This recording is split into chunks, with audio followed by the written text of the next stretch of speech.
offering the two of them, seeing that they were, whether I liked it or not, our only living relatives. I was received hospitably, and so I swiftly moved to explain I'd made them out a check for the amount of $25,000. When I handed it over, they appeared relieved, but perhaps a little disappointed at the figure. They were courteous and thanked me all the same. I was quite uncomfortable. But before hurrying off, I asked them a question. What will you do with all this money? They rambled on about miracles or some such thing. For a moment, everything in their immediate line of view seemed solvable, achievable. They would finally be all right, and what a thoughtful grandson I was. Upon departure, before I even reached the edge of their front lawn, the two of them came running out after me, shouting, "You've forgotten your signature, Harrison." I summoned the courage to be frank and to speak to them as adults. I had not forgotten, I said, but was not ultimately compelled to sign due to the blunder of their response. They took it as such a shock. I thought for a moment it might kill them right there in their front lawn, but the two of them just wept and came apart like beggars. The whole thing was so much more disturbing than I'd imagined. And so on condition that they let Margaret alone from then on, I struck them a separate check for $500 and I signed.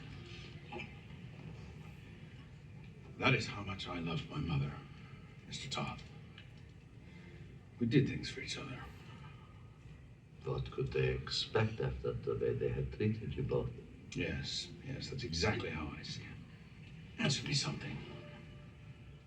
Why architecture? Is it a test?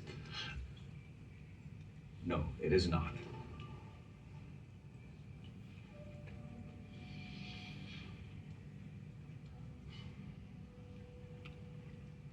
Nothing is of its own explanation.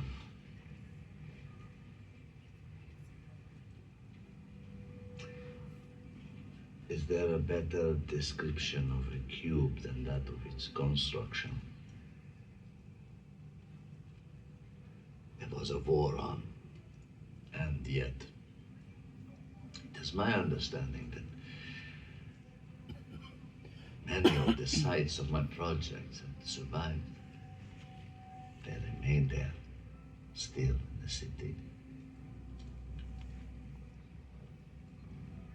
When the terrible recollections of what happened in Europe cease to humiliate us,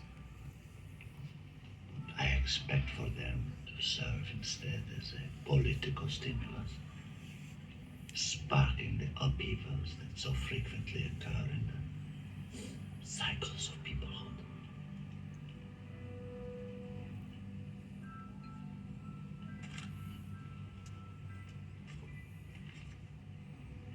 I already anticipate the communal rhetoric of anger, fear. A whole river of such frivolities may flow undammed.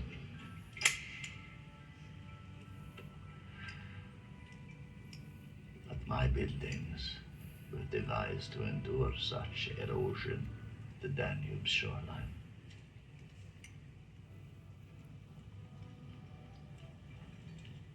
What a poetic reply. You must have been a beloved professor.